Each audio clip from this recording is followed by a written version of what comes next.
بسم اللہ الرحمن الرحیم باب جزاء الصید ونحوہ۔ یہ باب اس بیان میں کہ شکار وغیرہ کی جزا کا بیان، شکار وغیرہ کی جزا کا بیان۔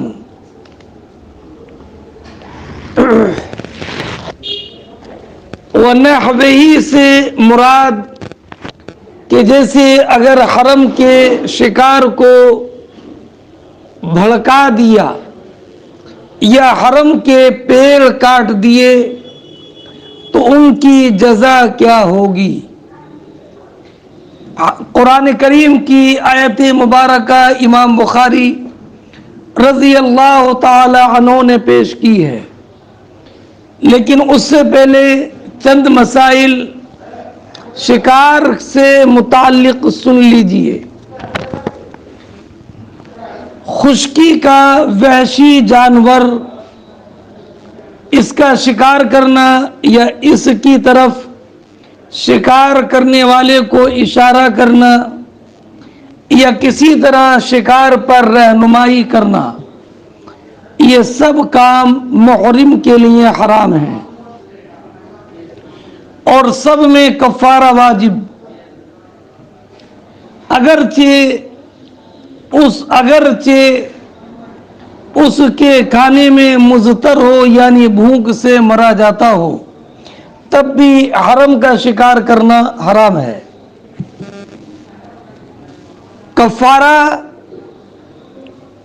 جو واجب ہے، یہ کفارہ اس جانور کی قیمت ہے، یعنی 2 عادل جہاں شکار کیا ہے وہاں کے حساب سے جو قیمت بتائیں وہ دینی ہوگی، اور اگر وہاں اس کی کوئی قیمت نہ ہو تو وہاں سے قریب جگہ میں جو قیمت ہو وہ دے گا، اور اگر ایک عادل نے قیمت بتائی تو وہ بھی کافی ہے۔ دوسری بات یہ بھی ذہن نشین رکھیں کہ شکار کی قیمت میں اختیار ہے کہ اس سے بھیڑ بکری وغیرہ اگر خرید سکتا ہے تو خرید کر حرم میں ذبح کر کے فقراء کو تقسیم کر دے، اور یا بکری وغیرہ نہ خریدے، اس کا غلہ خرید کر مساکین پر تصدق کر دے، اتنا کہ ہر مسکین کو صدقہ فطر کی مقدار پہنچے۔ اور یہ بھی ہو سکتا ہے کہ اس قیمت کے غلے میں جتنے صدقے ہوں، ہر صدقے کے بدلے 1 روزہ رکھے، اور اگر کچھ غلہ بچ جائے تو پورا صدقہ نہیں، تو اسے اختیار ہے کہ وہ کسی مسکین کو دے دے یا اس کے عوض 1 روزہ رکھے، اور اگر پوری قیمت ایک صدقے کے لائق بھی نہیں تو بھی اختیار ہے کہ اتنے کا غلہ خرید کر 1 مسکین کو دے دے یا اس کے بدلے 1 روزہ رکھے۔ ایک بات یہ بھی ذہن نشین رکھیں کہ کفارے کا جانور حرم کے باہر ذبح کیا تو کفارہ ادا نہ ہوا، اور اگر اس میں سے خود بھی کھا لیا تو اس کا تاوان دے، اور اگر اس کفارے کے گوشت کو 1 مسکین پر تصدق کیا جب بھی جائز ہے، یوں ہی تاوان کی قیمت بھی 1 مسکین کو دے سکتا ہے، اور اگر جانور کو باہر ذبح کیا اور اس کا گوشت ہر مسکین کو 1 صدقے کی قیمت کا دے دیا اور سب گوشت اتنی قیمت کا ہے جتنی قیمت کا غلہ خریدا جاتا تو ادا ہو گیا۔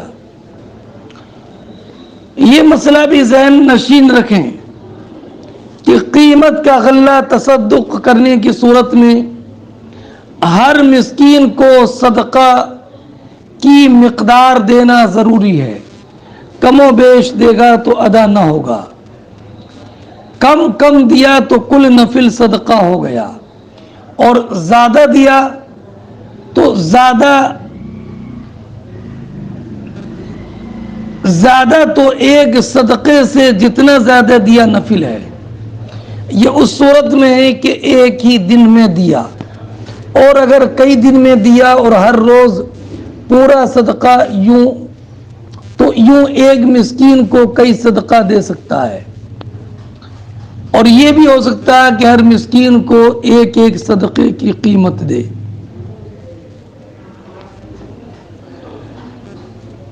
جتنی قیمت اس شکار کی تجویز ہوئی اس کا جانور خرید کر ذبح کیا اور قیمت میں سے بچ رہا تو بقیہ کا غلہ خرید کر صدقہ کر دے، یا ہر صدقے کے بدلے ایک روزہ رکھے، یا کچھ روزہ رکھے کچھ صدقہ دے، سب جائز ہے. یوں ہی اگر وہ قیمت 2 جانوروں کی خریدنے کے لائق ہے تو چاہے 2 جانور ذبح کرے یا ایک ذبح کرے اور ایک کے بدلے کا صدقہ دے یا روزہ رکھے. احرام والے نے حرم کا جانور شکار کیا، اس کا بھی یہی حکم ہے. حرم کا جانور ہونے کی وجہ سے دورہ کفارہ واجب نہ ہوگا، اور اگر بغیر احرام کے حرم میں شکار کیا تو اس کا بھی وہی کفارہ ہے جو محرم کے لیے ہے. ایک بات یہ بھی ذہن نشین رکھیں کہ حرام اور حلال جانور دونوں کے شکار کا ایک حکم ہے، مگر حرام جانور کے قتل میں کفارہ ایک بکری سے زیادہ نہیں، اگرچہ اس جانور کی قیمت ایک بکری سے بہت زائد کی ہو. مثلا ہاتھی کو قتل کیا تو صرف ایک کفارہ بکری کفارے میں واجب ہوگی. سڑایا ہوا جانور قتل کیا تو کفارے میں وہی قیمت واجب ہے جو بے سدائے کی ہے. البتہ اگر وہ کسی کی ملک ہے تو کفارے کے علاوہ اس کے مالک کو سدائے ہوئے جانور کی قیمت بھی دینا پڑے گی. کفارہ لازم آنے کے لیے قصدن قتل کرنا شرط نہیں، بھول چوک سے قتل ہوا جب بھی کفارہ ہے. جانور کو زخمی کر دیا مگر مرا نہیں، یا اس کے بال یا پر نوچے یا اس کا کوئی عضو کاٹا تو اس کی وجہ سے جو کچھ اس جانور میں کمی ہوئی وہی کفارہ ہے. اور زخم کی وجہ سے مر گیا تو پوری قیمت واجب ہے. زخم کھا کر جانور بھاگ گیا اور معلوم ہے کہ مر گیا، یا معلوم نہیں کہ مرا کہ نہیں، تو قیمت واجب ہے. اور اگر معلوم ہے کہ مر گیا مگر اس زخم کی وجہ سے نہیں بلکہ کسی اور سبب سے تو زخم کی جزا دے. اور بالکل اچھا ہو گیا جب بھی کفارہ ساقط نہ ہوگا. جانور کو زخمی کیا پھر اسے قتل کر ڈالا تو زخم اور قتل دونوں کا کفارہ ادا کرے گا.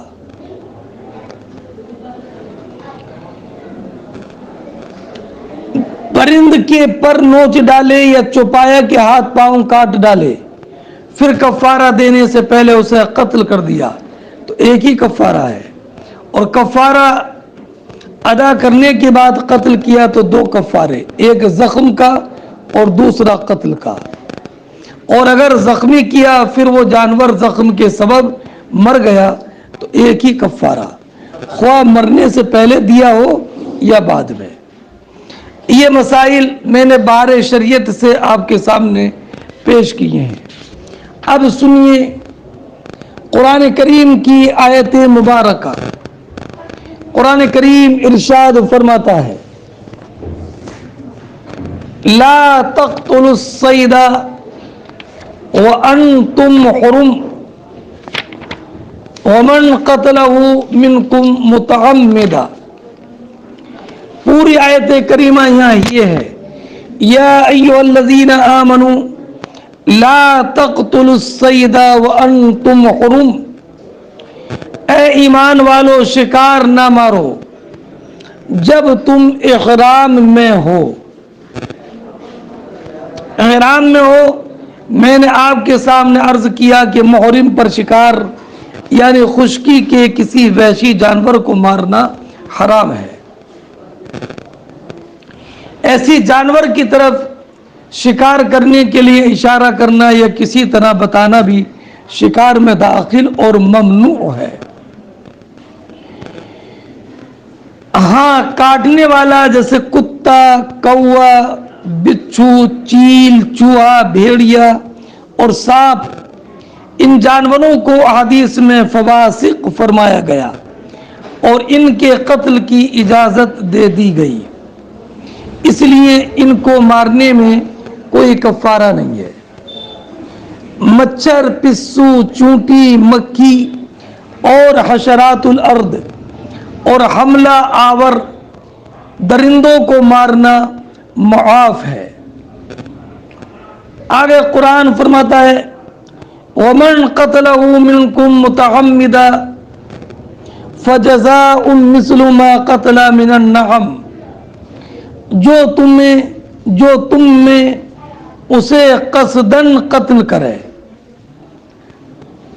یعنی حالت احرام میں جن جانوروں کا مارنا ممنوع ہے وہ ہر حال میں ممنوع ہے، خواہ عمدن ہو یا خطأً. عمدن کا حکم تو اس آیت سے معلوم ہوا کہ ومن قتلہ منکم متعمدا، اور خطأً کا حدیث شریف سے ثابت ہے. ومن قتلہ منکم متعمدا، اور جو تم میں اسے قتل کرے، فجزاء مثل ما قتل من النعم، تو بدلہ یہ ہے کہ ویسی جانور مویشی سے دے، مویشی سے دے. ویسی جانور دینے سے مراد یہ کہ قیمت میں مارے ہوئے جانور کے برابر برابر ہو.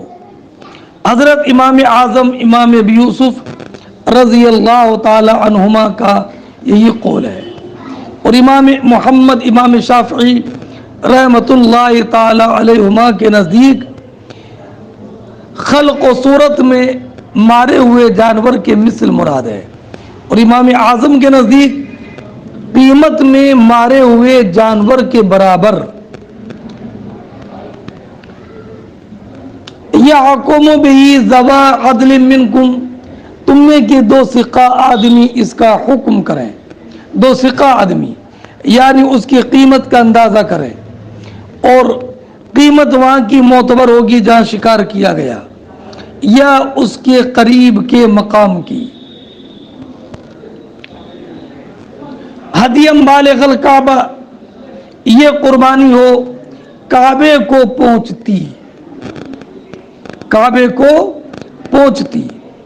یعنی کفارے کے جانور کا حرم شریف کے باہر ذبح کرنا درست نہیں ہے.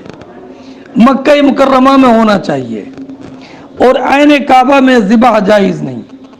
اسی لیے کعبے کو بالغ الکعبہ فرمایا، کعبہ کے اندر نہیں فرمایا.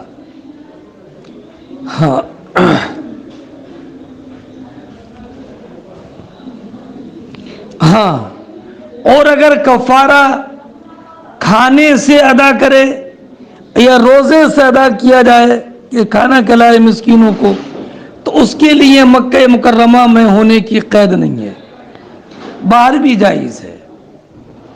او کفارۃ طعام مساکین، اور یہ کفارہ دے چند مسکینوں کا کھانا، یعنی یہ بھی جائز ہے کہ شکار کی قیمت کا غلہ خرید کر مساکین کو اس طرح دے کہ ہر مسکین کو صدقہ فطر کی برابر پہنچے.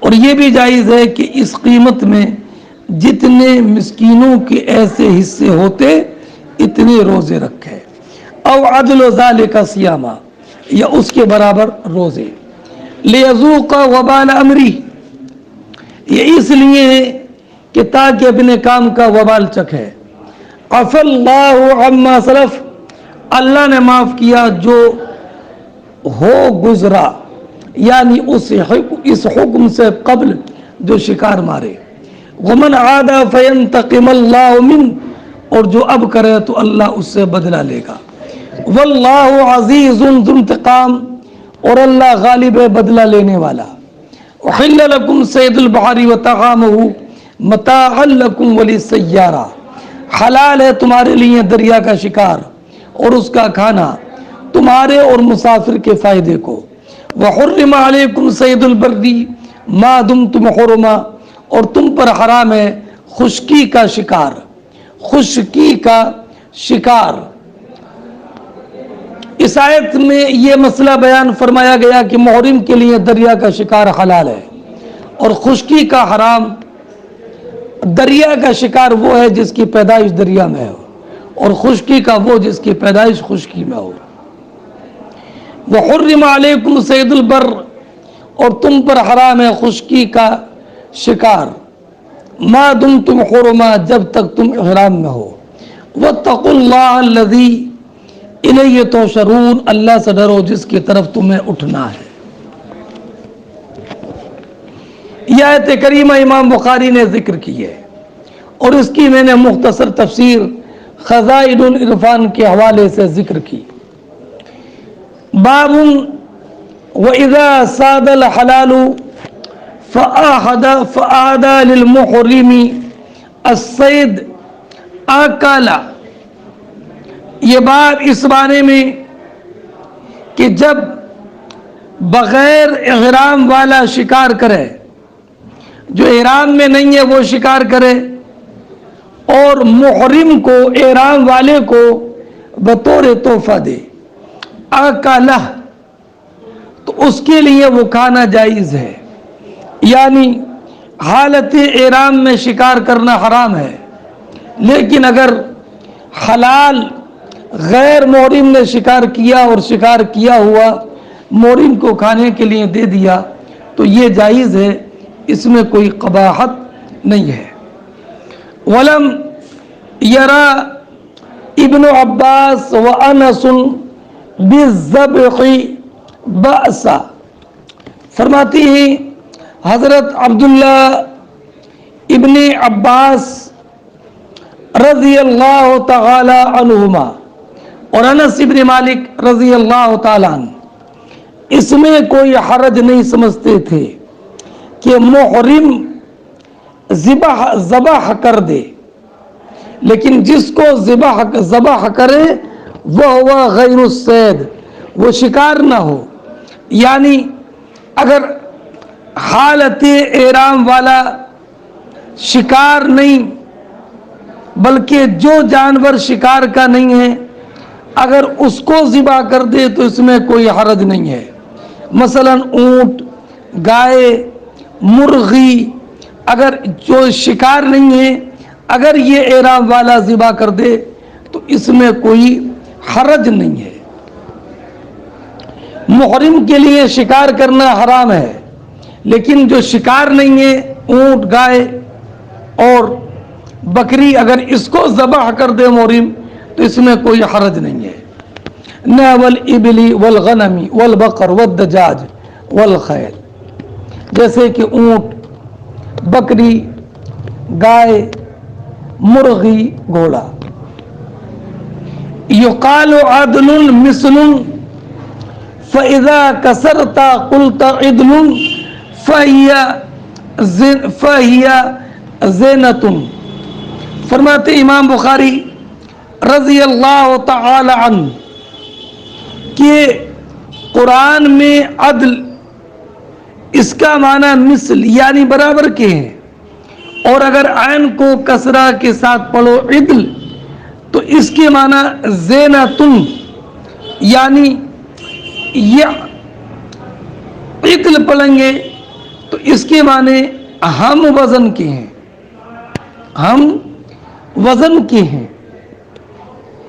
عدل کا معنی مثل ہے اور عدل کا معنی ہم وزن ہے۔ اب اس کے بعد آیت کریمہ ہے جعل اللہ الکعبۃ البیت الحرام قیاما للناس، اللہ نے ادب والے گھر کعبہ کو لوگوں کے قیام کا باعث کیا، لوگوں کے قیام کا باعث کیا، یعنی وہاں دینی دنیاوی امور کا قیام ہوتا ہے، وہاں خائف پناہ لیتا ہے، ضعیفوں کو وہاں پناہ ملتی ہے، تاجر وہاں نفع پاتے ہیں، حج و عمرہ کرنے والے وہاں حاضر ہو کر مناسک ادا کرتے ہیں۔ جعل اللہ الکعبۃ البیت الحرام قیاما للناس، اللہ نے ادب والے گھر کعبہ کو لوگوں کے لیے قیام کا باعث بنایا۔ تو اس آیت میں جو لفظ قیام ہے اس قیام کا معنی کیا ہے؟ تو فرماتی ہیں امام بخاری رضی اللہ تعالی عنہ کہ قیاماً للناس کا معنی قیاما للناس کہ لوگوں کا وہاں گزارا ہے۔ اس کے بعد میں یہ بیان فرماتے ہیں کہ یہ جو آیت کریمہ ہے یہ عدلون جو قرآن کریم کی آیت مبارکہ ہے، اللہ رب العزت جل جلالہ نے ارشاد فرمایا والذین کفروا ثم الذین کفروا بربہم یعدلون، ثم الذین پھر اس پر لوگ کافر لوگ اپنے رب کے برابر ٹھہراتے ہیں، یعنی اللہ رب العزت کی قدرت قاہرہ پر دلائل قائم ہونے کے باوجود کافر لوگ اپنے رب کے برابر ٹھہراتے ہیں دوسروں کو، یہاں تک کہ پتھروں کی پوجا کرتے ہیں، باوجود اس کے کہ یہ بات ثابت ہے کہ آسمان و زمین کا پیدا کرنے والا اللہ ہے، لیکن اس کے باوجود کافر اپنے رب کے برابر ٹھہراتے ہیں۔ بربہم یعدلون، تو یعدلون جو ہے اس سورہ انعام کی جو پہلی آیت ہی میں ہے کہ یعدلون، تو یعدلون کا معنی بیان فرمایا کہ یعدلون کا معنی یجعلون عدلا، وہ اللہ رب العزت کے برابر ٹھہراتے ہیں، برابر ٹھہراتے ہیں۔ یجعلون لہ عدل، یعدلون یجعلون لہ عدلا۔ اب حدیث مبارک سنیے۔ حدثنا معاذ بن فضالہ حدثنا ہشام عن یحییٰ عن عبد اللہ بن ابی قتادہ قال انطلق ابی عام الحدیبیہ فاحرم اصحابہ ولم یحرم۔ حضرت عبداللہ ابن ابی قتادہ بیان فرماتے ہیں کہ میرے والد ابو قتادہ حدیبیہ کے سال نکلے، فاحرم اصحابہ، تو نبی کریم صلی اللہ تعالی علیہ وسلم کے اصحاب نے احرام باندھا، ولم یحرم، اور میرے والد یعنی ابو قتادہ نے احرام نہیں باندھا۔ اب رہا یہ معاملہ کہ ابو قتادہ کے لیے بغیر احرام کے میقات کے اندر داخل ہونا جائز کیسا ہو گیا؟ تو اس کا جواب یہ دیا گیا ہے کہ ہو سکتا ہے کہ یہ مواقیت کی تعیین سے پہلے کا واقعہ ہو، اور ایک جواب یہ بھی دیا گیا کہ ہو سکتا ہے کہ حضرت ابو قتادہ نے مکہ مکرمہ میں دخول کا ارادہ نہ کیا ہو۔ چنانچہ امام طحاوی نے ابو سعید خدری سے روایت کی کہ نبی کریم علیہ الصلوۃ والسلام نے ابو قتادہ کو صدقہ پر مقرر کیا تھا، اور نبی کریم صلی اللہ تعالی علیہ وسلم اور آپ کے اصحاب حالت احرام میں تھے، یہاں تک کہ جب آپ مقام عصفان پر پہنچے تو دیکھا کہ ایک جنگلی گدھا سامنے ہے، تو ابو قتادہ اس کو شکار کر کے لائے۔ ہاں، وحدث النبی صلی اللہ علیہ وسلم ان عدوا یغزوہ، اور نبی کریم صلی اللہ تعالی علیہ وسلم سے بیان کیا گیا کہ بے شک دشمن آپ سے لڑنا چاہتے ہیں۔ فانطلق النبی صلی اللہ علیہ وسلم، تو نبی کریم علیہ الصلوۃ والسلام چلے۔ فبینما انا مع اصحابہ، میں بھی آپ کے اصحاب کے ساتھ تھا، میں بھی آپ کے اصحاب کے ساتھ تھا۔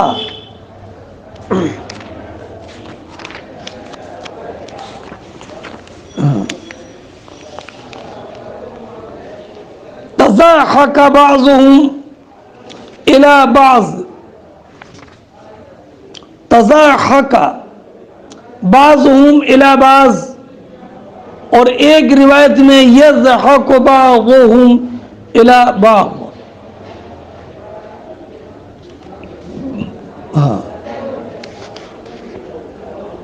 ہاں، مانا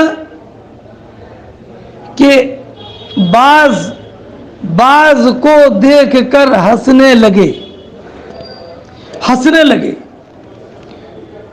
شکار کو دیکھ ہنسنے کیوں لگے؟ اس لیے کہ شکار سامنے آیا، اور حالت احرام میں ہونے کی وجہ سے ان کو شکار کرنے پر قدرت نہیں تھی، اور ان کو شکار کرنے کی ممانعت تھی، اس لیے سامنے شکار دیکھا تو شکار دیکھنے کی وجہ سے ایک دوسرے کے لیے ہنسنے لگے۔ یہ بھی اللہ رب العزت جل جلالہ کی طرف سے ان کے لیے آزمائش تھی کہ جب حدیبیہ میں تھے تو شکار بکثرت ان کے سامنے تھے، جن کا ہاتھ سے پکڑنا اور شکار کر لینا بالکل آسان تھا، لیکن ان کی آزمائش تھی کہ ان کو حالت احرام میں شکار کرنے کی ممانعت تھی، اس لیے بعض کو دیکھ کر کے ہنس رہے تھے۔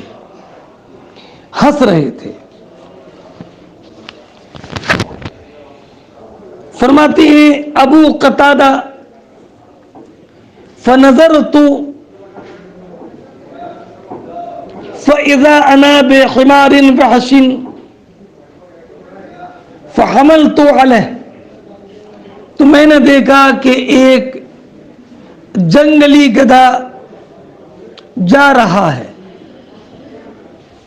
فَحَمَلْتُ عَلَيْهِ فَطَعَنْتُهُ، تو میں نے اس پر گھوڑا دوڑایا، حملہ کیا۔ فَطَعَنْتُهُ، اور نیزے سے اس کو مار کر روک لیا۔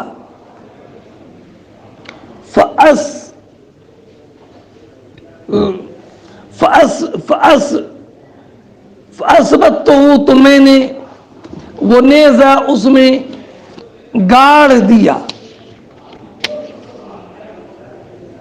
وَاسْتَعَنْتُ بِهِمْ، اور ان کے شکار میں نے اپنے ساتھیوں سے مدد مانگی، مگر چونکہ وہ ساتھی حالت احرام میں تھے، اس لیے انہوں نے فابوا ان یعیننی، ہمیں مدد کرنے سے انکار کر دیا. فاکلنا من لحمہ، تو ہم نے سب نے اس کا گوشت کھایا. اس کا انہوں نے بھی گوشت کھایا جو حالت احرام میں تھے، نہ شکار کیا انہوں نے اور نہ شکار کی رہنمائی کی، لیکن انہوں نے شکار کا گوشت کھایا. وَخَشِينَا أَن نَقْطَعَ، اور ہم ڈرے کہ کہیں ہم نبی کریم علیہ الصلوۃ والسلام سے جدا نہ ہو جائیں، اس لیے کہ ہم شکار میں لگ گئے تھے. تو اندیشہ یہ تھا کہ کہیں نبی کریم علیہ الصلوۃ والسلام بہت آگے نہ نکل جائے. فرماتے ہیں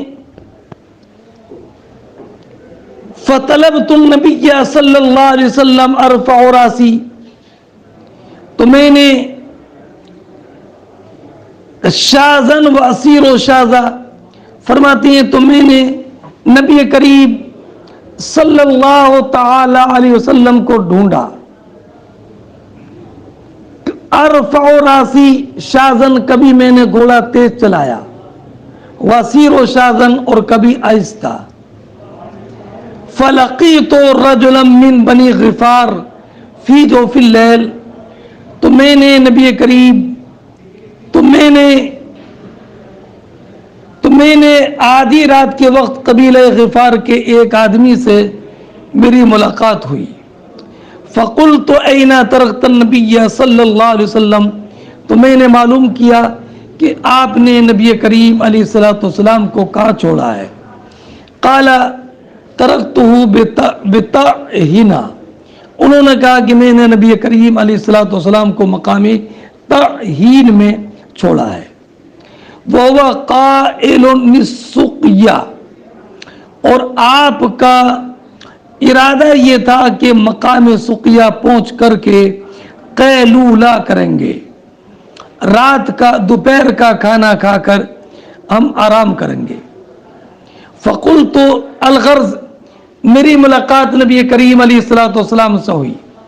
فقلت یا رسول اللہ ان آلک یقرؤون علیک السلام ورحمۃ اللہ، تو میں نے عرض کیا یا رسول اللہ آپ کے اصحاب نے آپ کو سلام عرض کیا ہے.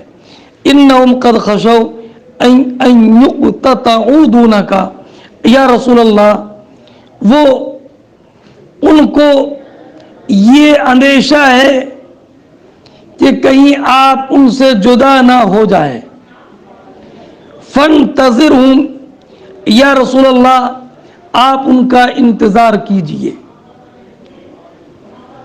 اور پھر میں نے نبی کریم علیہ الصلوۃ والسلام کی بارگاہ میں عرض کیا یا رسول اللہ اصبت حمار وحش، یا رسول اللہ میں نے ایک جنگلی گدھے کا شکار کیا ہے. وعندی منہ فاضلۃ، یا رسول اللہ اس کا کچھ بچا ہوا گوشت میرے پاس ہے. تو آپ نے فرمایا لوگوں سے کلو وہم محرمون، یہ شکار کیا ہوا گوشت کھا لو، حالانکہ وہ احرام باندھے ہوئے تھے. تو اس سے ایک بات یہ معلوم ہوئی کہ محرم کے لیے نہ شکار کرنا جائز ہے اور نہ شکار کا پتہ بتانا جائز ہے، لیکن اگر غیر محرم شکار کرے تو اس شکار کا گوشت کھانا یہ جائز ہے محرم کے لیے، محرم کے لیے جائز ہے. یہی امام بخاری رضی اللہ تعالی عنہ ثابت کرنا چاہتی ہیں. اب یہ پیچھے کیوں رہ گئی تھی؟ تو ایک بات یہ ذہن نشین رکھیں کہ خبر یہ ملی تھی کہ عرب کے کچھ لوگ مدینہ طیبہ پر حملہ کرنا چاہتے ہیں، اس لیے نبی کریم علیہ الصلوۃ والسلام کو نے ابو قتادہ کو یہ خبر جب مل گئی تھی تو نبی کریم علیہ الصلاۃ والسلام کی بارگاہ میں حضرت ابو قتادہ کو اہل مدینہ نے اس خبر کے ملنے کے بعد نبی کریم کی خدمت میں بھیجا تھا کہ وہ نبی کریم کو اطلاع کر دیں کہ اطلاع یہ مل رہی ہے کہ عرب کے کچھ لوگ مدینہ منورہ پر حملہ کرنے والے ہیں. تو یہ اطلاع دینے کے لیے گئے تھے نبی کریم کو، اس لیے انہوں نے احرام نہیں باندھا تھا. اور یہ شکار کرنے کے بعد پیچھے اس لیے رہ گئے کہ چونکہ شکار کا گوشت الگ کرنے، اسے بھوننے، پکانے، کھانے میں کافی وقت صرف ہو گیا تھا اور نبی کریم علیہ الصلوۃ والسلام مسلسل چل رہے تھے، کافی دور نکل گئے تھے.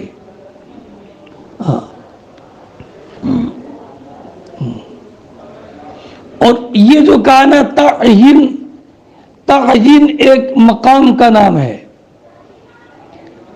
جو سقیہ سے 3 میل کے فاصلے پر ایک چشمے کا نام ہے، اور سقیہ مکہ معظمہ اور مدینہ طیبہ کے درمیان ایک بستی کا نام ہے.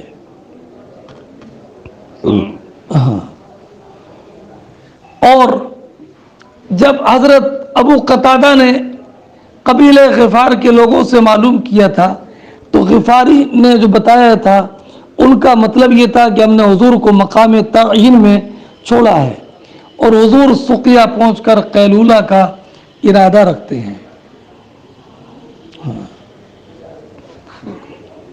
اور یہ جو کہا کہ ان اہلک یا رسول اللہ، ان اہلک، آپ کے اہل آپ کو سلام کہتے ہیں اور ان وہ ڈرتے ہیں کہیں آپ سے پیچھے نہ رہ جائیں. تو اہلک سے مراد ازواج مطہرات بھی ہو سکتی ہیں چونکہ ام المومنین حدیبیہ میں ساتھ تھیں، اور مراد آپ کے اصحاب بھی ہو سکتے ہیں. باب اذا رأى المحرمون صيدا فزغقوا ففتن الحلال. یہ باب اس بارے میں کہ جب احرام والے شکار کو دیکھیں اور دیکھ کر ہنسیں، ففتن الحلال، اور بے احرام والا سمجھ جائے کہ شکار ہے، بتائے نہیں وہ خالی ہنسیں. ففتن الحلال تو شکار والا سمجھ جائے اور وہ شکار کرے. تو شکار کے بعد جو ہنسے تھے اور ہنسنے کی وجہ سے غیر احرام والے نے سمجھ لیا تھا کہ شکار ہے اور اس نے شکار کر لیا، تو اس شکار سے احرام والے بھی کھا سکتے ہیں. حدثنا سعید بن الربیع حدثنا علی بن المبارک عن یحیی عن عبد اللہ بن ابی قتادہ ان ابا حدث، روایت وہی ہے، عبداللہ ابن ابی قتادہ کہتے ہیں کہ ان کے والد نے بیان کیا کہ ہم نبی کریم صلی اللہ تعالی علیہ وسلم کے ساتھ حدیبیہ والے سال نکلے. فاحرم اصحابہ، تو آپ کے اصحاب نے احرام باندھا. ولم احرم، اور میں نے احرام نہیں باندھا تھا. ولم احرم، میں نے احرام نہیں باندھا تھا. کیوں نہیں باندھا تھا؟ تو اس کی وجہ پہلے ذکر ہو چکی ہے. اس لیے کہ ان کا ارادہ مکہ مکرمہ میں دخول کا نہیں تھا، یا اس وقت تک مواقیت کی تعین نہیں ہوئی تھی. فَأُنبِئْنَا بِعَدُوٍّ، تو ہمیں خبر دی گئی دشمن کی کہ دشمن مدینہ طیبہ پر حملہ کرنا چاہتے ہیں. تو میں یہ اطلاع دینے کے لیے نبی کریم علیہ الصلوۃ والسلام کی بارگاہ میں حاضر ہوا.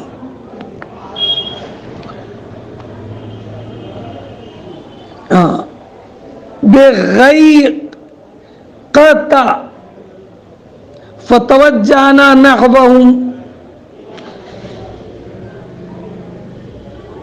بغیقت اور بغیقہ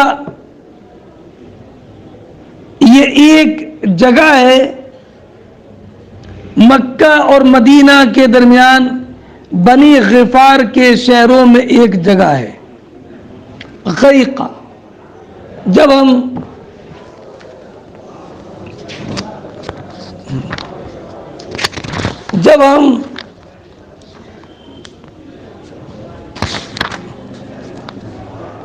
مقام غیقہ میں تھے، فتوجہنا نحوہم، تو ہم ان کی طرف متوجہ ہوئے، یعنی جب ہم مقام غیقہ میں پہنچ گئے اور ہم ان کی طرف متوجہ ہوئے، فبصر اصحابی بحمار، تو میرے ساتھیوں نے بحمار وحشن، ایک جنگلی گدھا دیکھا، فجعل بعضهم يضحك الى بعض، تو ایک دوسرے کو دیکھ کر ہنسنے لگے،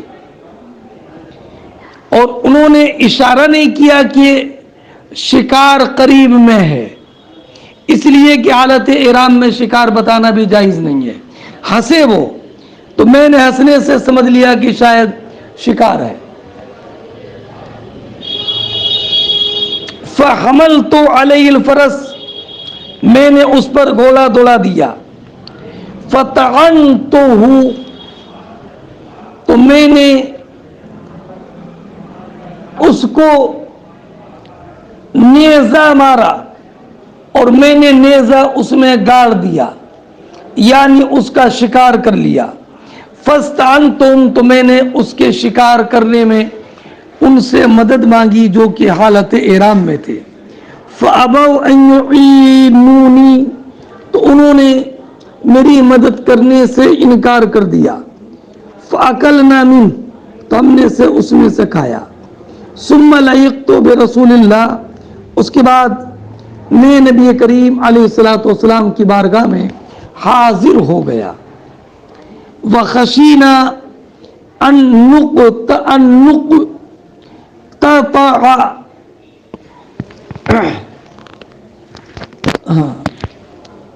تو مجھے یہ اندیشہ ہوا کہ ہم کہیں نبی کریم علیہ الصلوۃ والسلام سے پیچھے نہ رہ جائیں، اس لیے کہ شکار کا گوشت بنانے میں، بھوننے میں، تیار کرنے میں تاخیر ہو گئی۔ ارفع راسی شعوا واسیر علیہ شعوا، تو میں اپنے گھوڑے کو کبھی تیز چلاتا اور کبھی آہستہ چلاتا، فلقیت رجلا من بنی غفار فی جوف اللیل، تو آج رات میں میری ملاقات بنی غفار کے ایک شخص سے ہوئی، تو میں نے کہا اینا ترکت رسول اللہ، آپ نے نبی کریم علیہ الصلوۃ والسلام کو کہاں چھوڑا؟ تو انہوں نے کہا ترکتہ بطاعن، میں نے نبی کریم علیہ الصلوۃ والسلام کو مقام طاعن میں بھیجا، چھوڑا، وہو قائل السقیا، اور نبی کریم علیہ الصلوۃ والسلام کا ارادہ یہ ہے کہ آپ مقام سقیا میں قیلولہ فرمائیں گے۔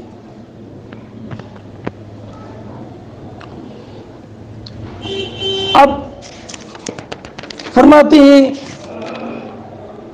کہ فلحقت،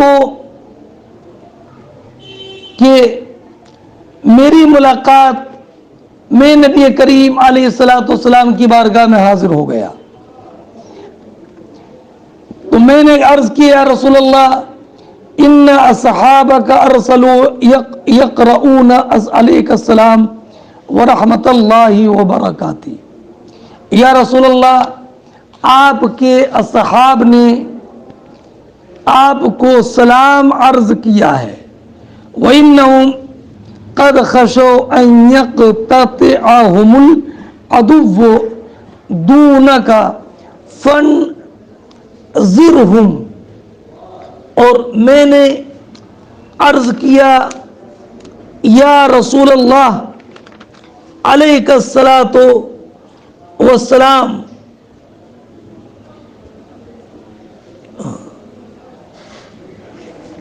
آپ کے اصحاب کو اس کا اندیشہ ہے کہ ان یقتطعہم العدو دونک، کہ کہیں دشمن ان کو مل نہ جائیں آپ سے ملاقات کرنے سے پہلے۔ فانظرہم، یا رسول اللہ آپ ان کا انتظار فرما لیں۔ ففعل، تو نبی کریم علیہ الصلوۃ والسلام نے انتظار کیا اور میں نے عرض کیا یا رسول اللہ ان نصدنا حمار وحش، یا رسول اللہ ہم نے ایک جنگلی گدھے کا شکار کیا، وَإِنَّ عِندَنَا فَاصِلَةً، اور ہمارے پاس اس کا بچا ہوا کچھ گوشت بھی ہے۔ فقال رسول اللہ صلی اللہ علیہ وسلم، تو نبی کریم علیہ الصلوۃ والسلام نے اپنے اصحاب سے فرمایا کلو، کھاؤ، وہم محرمون، اور حال یہ تھا کہ وہ حالت احرام میں تھے۔ تو اب اس حدیث سے یہ واضح ہوا کہ شکار سامنے ہو اور محرم ایک دوسرے کو دیکھ کر ہنسنے لگے اور غیر محرم ان کے ہنسنے کو دیکھ کر یہ سمجھ جائے کہ شکار آ گیا ہے اور وہ شکار کر لے، تو محرموں کا ہنسنا کسی اعانت اور اشارہ کے ضمن میں نہیں آتا ہے۔ اور یہ بات بھی ذہن نشین رکھیں کہ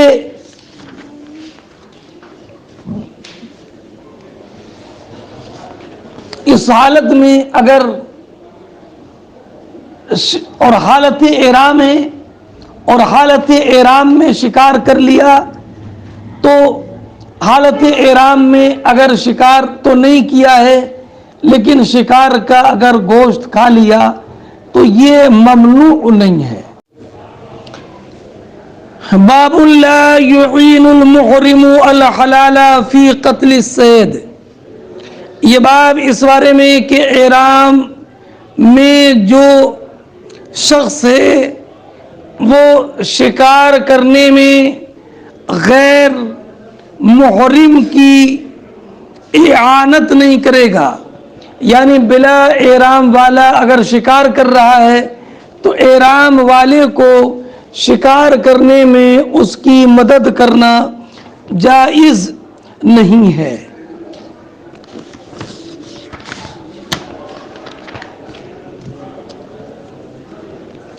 حدثنا عبداللہ ابن محمد حدثنا سفیان عن صالح ابن کیسان عن ابی محمد سمع ابا قتادہ، روایت وہی ہے، ابو قتادہ کہتے ہیں کہ ہم نبی کریم علیہ الصلوۃ والسلام کے ساتھ تھے، بالقاحہ، مقام قاحہ میں جو مدینہ منورہ سے علی ثلاث مراحل، 3 مراحل کے فاصلے پر ہے۔ تحویل سند کے بعد حدثنا علی ابن عبداللہ، پھر وہی ابو قتادہ کی روایت ہے کہ ہم نبی اکرم صلی اللہ تعالی علیہ وسلم کے ساتھ تھے مقام قاحہ میں، ومنا المحرم، ہم میں سے کچھ لوگ حالت احرام میں تھے، ومنا غیر المحرم، اور ہم میں سے کچھ غیر محرم تھے، اور جو غیر محرم تھے وہ خود حضرت ابو قتادہ تھے۔ فرأيت اصحابی، تو میرے ساتھیوں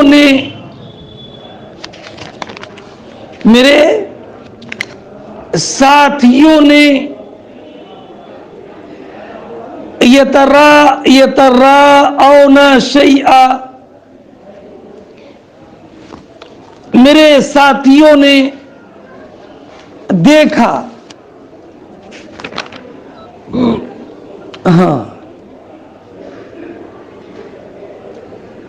کہ یتراءون، فرأیتو، تو میں نے دیکھا کہ اصحابی یتراءون شیئا، کہ میرے ساتھی ایک دوسرے کو کچھ دکھا رہے ہیں، میں نے دیکھا کہ میرے ساتھی ایک دوسرے کو کچھ دکھا رہے ہیں۔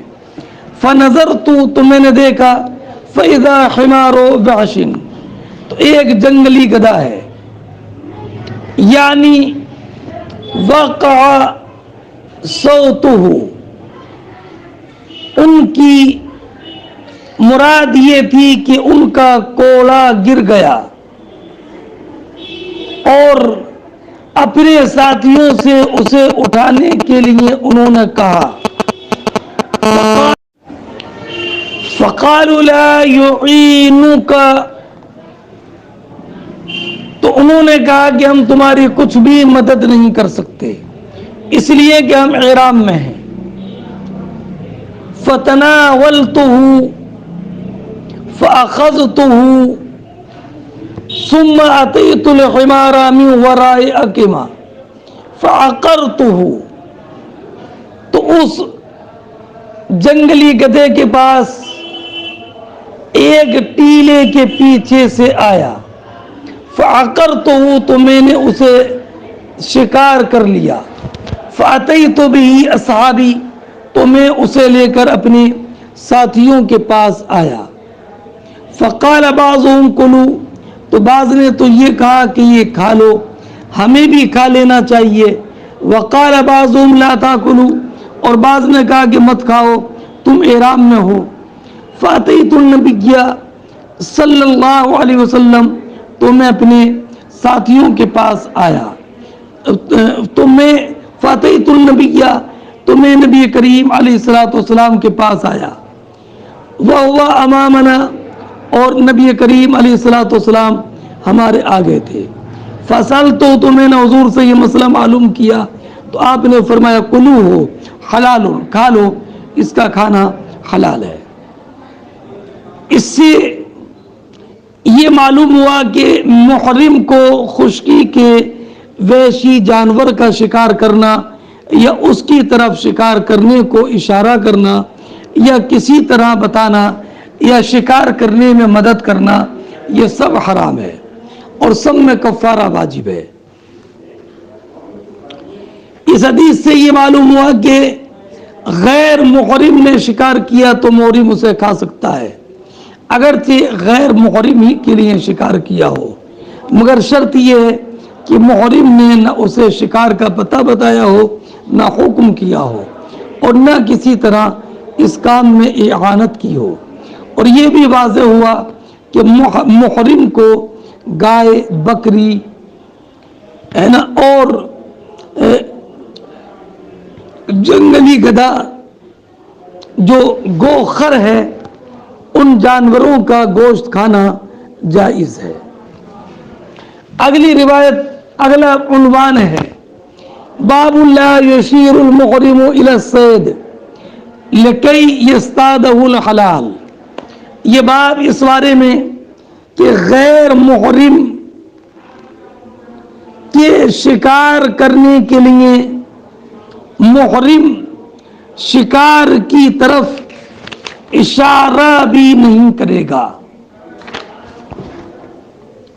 روایت وہی ہے، حدثنا موسیٰ ابن اسماعیل حدثنا ابو عوانہ حدثنا عثمان هو ابن موہب اخبرنی عبداللہ ابن ابی قتادہ ان اباہ اخبرہ، ابو قتادہ نے خبر دی کہ نبی کریم صلی اللہ تعالی علیہ وسلم نکلے، حاجن نکلے حج کرنے کے لیے.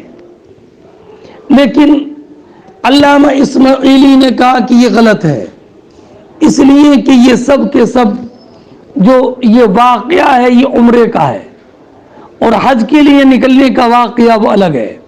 فخرجوا معه، نبی کریم علیہ الصلوۃ والسلام کے ساتھ اور بھی لوگ نکلے. فصرف طائفة منهم، فصرف طائفة منهم، تو نبی اکرم صلی اللہ تعالی علیہ وسلم نے صحابہ کی ایک جماعت کو جس میں ابو قتادہ بھی تھے یہ ہدایت دے کر بھیجا کہ دریا کے کنارے ہو کر جاؤ اور دشمن کا پتہ لگاؤ، حتیٰ نلتقیا، اور اس کے بعد ہم سے آ کر ملاقات کرو. فاخذوا ساحل البحر، چنانچہ یہ جماعت دریا کے کنارے سے ہو کر چلی. فلما انصرفوا حرموا كلهم الا ابا قتادہ، واپسی میں سب نے احرام باندھ لیا سوائے ابو قتادہ کے، انہوں نے احرام نہیں باندھا تھا. فبینما هم یسیرون، اسی درمیان کے چل رہے تھے کہ انہوں نے ایک جنگلی گدھا دیکھا. فحمل ابو قتادہ علی الحمر، تو ابو قتادہ نے ان جنگلی گدھوں پر حملہ کر دیا شکار کرنے کے لیے.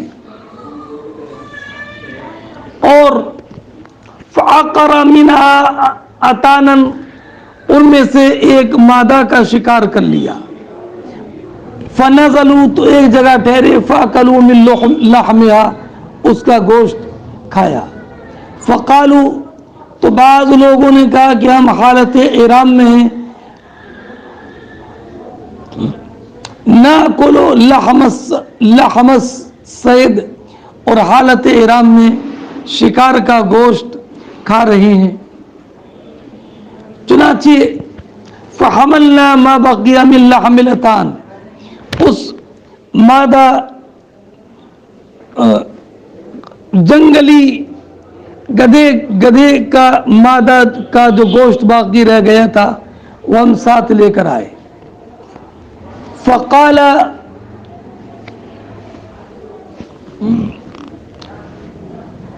تو اب یہ خیال آیا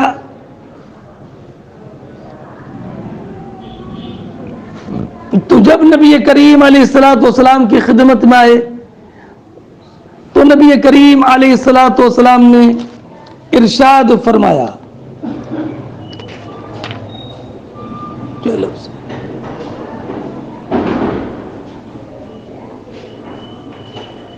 تو نبی کریم علیہ الصلوۃ والسلام کی بارگاہ میں عرض کیا.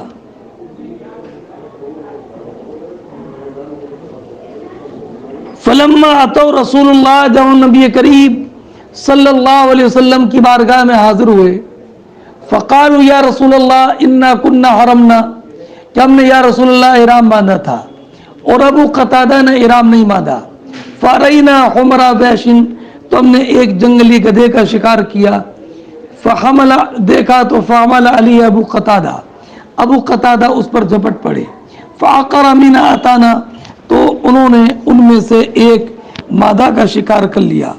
فنزلوا فاکلوا من لحومها، تو ہم اترے اور ہم نے فنزلنا، تو ہم اترے اور ہم نے اس کا گوشت کھایا. ثم قلنا، پھر ہم نے کہا انحن ناکل لحم صید، کہ کیا ہم شکار کا گوشت کھائیں حالانکہ ہم حالت احرام میں ہیں.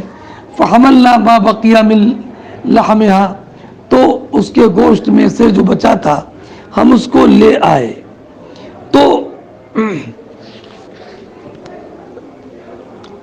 نبی کریم علیہ الصلوۃ والسلام نے ارشاد فرمایا، امنکم احد امرہ ان یحمل علی او اشار الی. نبی کریم صلی اللہ تعالی علیہ وسلم نے فرمایا کیا تم میں سے کسی نے شکار کرنے کے لیے کہا تھا یا کسی نے اس کی طرف اشارہ کیا تھا؟ تو سب نے کہا کہ نہیں۔